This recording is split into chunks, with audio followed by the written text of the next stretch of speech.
of gnosis or knowledge. It is not our desire that they renounce their use of this word, but many of the myths apply to them as much as to others who prefer to call themselves atheists. Religious adherents and apologists often have their own ideas about what they are attacking.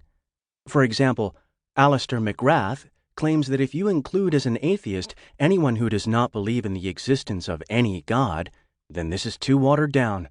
Indeed, he describes it as a desperate redefinition to build up the appearance of a substantial atheist demographic. We should, however, note that what attracted McGrath to atheism as a young man was what he saw as its proposal to eradicate religion and to change the world in a quote-unquote totalizing way. A reading of his book, The Twilight of Atheism, makes it clear that he associates atheism closely with the all-encompassing Marxist-Leninist communism that he embraced in his youth. McGrath's equation of atheism with totalitarianism is exactly one of the myths that we expose and challenge. Writing over 30 years ago, and not at a time when atheists should have been feeling any desperation of the sort that McGrath mentions, George H. Smith adopted a very broad view of atheism as simply the absence of religious belief. According to this approach, any person who does not believe in the existence of any god or gods is literally an atheist. For the purpose of this audiobook, we take a similar approach. Not coincidentally, this maps nicely on the ancient Greek origin of the word atheist. The Greek atheos means godless.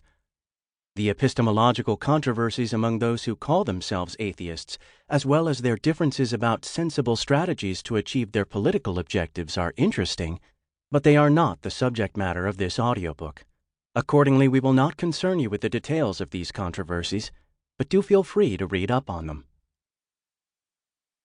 If this wide definition bothers you, let us add that we are not primarily interested in, for example, children who have not yet had the opportunity to consider religious questions carefully and come to a conclusion. The myths we discuss are by and large aimed at more explicit forms of atheism. The atheism of somebody who is familiar with the idea of a God, but has rejected or been unable to accept theistic belief after consideration. We are, in other words, concerned with autonomous, thinking individuals. Of course, there are arguments among moral philosophers about the question of what constitutes a truly autonomous individual, but for the purposes of this audiobook, we are addressing people capable of making their own informed choices with regard to whether or not they are atheists or believe in a deity of some kind. We now have a cartoon we'd like to share credited to Jesus and Mo, Mo standing for Mohammed, which can be found at jesusandmo.net. Moses sits between Jesus and Mohammed and says, "It is not fair to characterize agnostics as indecisive fence-sitters. Agnosticism is a highly principled position with a long and honorable tradition. It states that neither theism nor atheism is epistemically justifiable." To which Jesus replies and asks, "So are you an agnostic, Moses?" And Moses answers, "I don't know. I haven't decided yet." Why bother about myths? We decided that it might be valuable to investigate popular myths about atheists and atheism to see whether there is something more substantial to them that keeps them alive, other than ignorance or mischief-making by those who perpetuate them. Belief in some of these myths has had outright harmful consequences for people known to be or believed to be atheists. Atheists have been persecuted, tortured, or even killed for their rejection of monotheistic or other religious ideologies. Consider one fairly recent example reported from the USA. Damon Fowler was a student at Bastrop High School in Louisiana.